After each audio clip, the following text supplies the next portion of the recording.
Suatu ketika seorang ulama besar dari daerah Basroh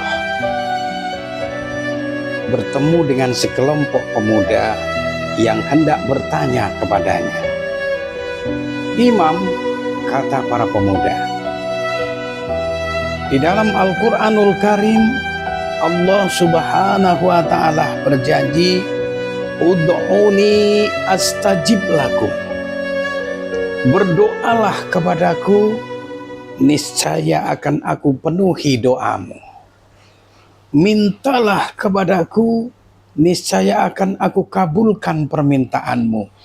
Itu dan begitu janji Allah di dalam Al-Quran. Dan bukankah janji Allah itu adalah benar? Kami, para pemuda tadi, sudah lama berdoa. Pagi, siang, sore, bahkan terkadang tengah malam kami lantunkan doa. Tapi kenapa sampai saat ini doa kami belum dikabul-kabulkan juga? Ini bagaimana, Imam? Apa ayatnya yang salah atau doa kami yang terbalik? Mendapat pertanyaan yang demikian, Imam Al-Faqih Abu Lais tersenyum, lalu beliau balik bertanya, "Tuan-tuan tahu kenapa doa tuan-tuan tidak dijawab? Permintaan tuan-tuan tidak dipenuhi dan permohonan tuan tidak dikabulkan?" "Kami tidak tahu, Imam, makanya kami bertanya." Begini, hati tuan-tuan itu mati sehingga doanya tidak terdengar oleh Allah Subhanahu wa Ta'ala. Lantunan dan doa-doa dari orang yang mati hatinya, getarannya tidak akan sampai ke hadratullah Azza wa Jalla.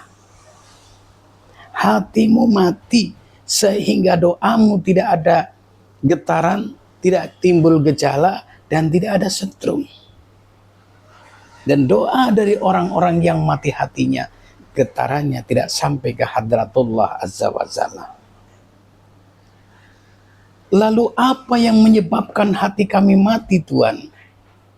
Pertama, araftumullaha walam tuftuhu haqqahu. Kamu mengenal betul, merasa mengenal betul kepada Allah Subhanahu wa Ta'ala, tetapi haknya untuk disembah, kewajibanmu untuk menyembah, belum kamu lakukan dengan cara yang baik dan benar. Itu yang kemudian menyebabkan hatimu menjadi mati.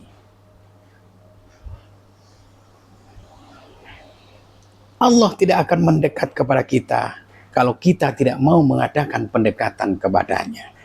Allah akan semakin jauh dari kita kalau kita selalu menjauh darinya. Dan pendekatan kepada Allah hanya bisa dilakukan dengan cara ritual ibadah.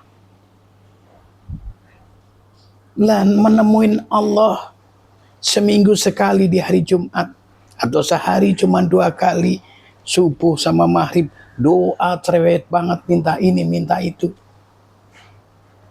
Allah tidak akan mendekat kepada kita kalau kita tidak mau mengadakan pendekatan kepadanya. Dan pendekatan kepada Allah hanya bisa dilakukan dengan cara ritual ibadah.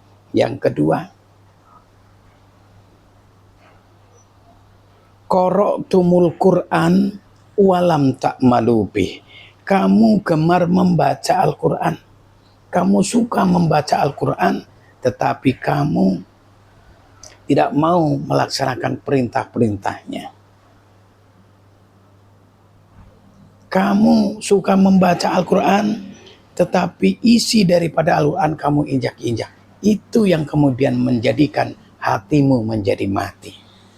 Dan yang ketiga, kamu mengaku menjadi umat daripada baginda Rasulullah, tetapi kamu tidak mau melaksanakan sunnahnya. Dan teranyar, bukan hanya tidak mau melaksanakan sunnahnya, tetapi kamu justru malah menyelisihi sunnahnya. Itu yang menyebabkan hatimu menjadi mati.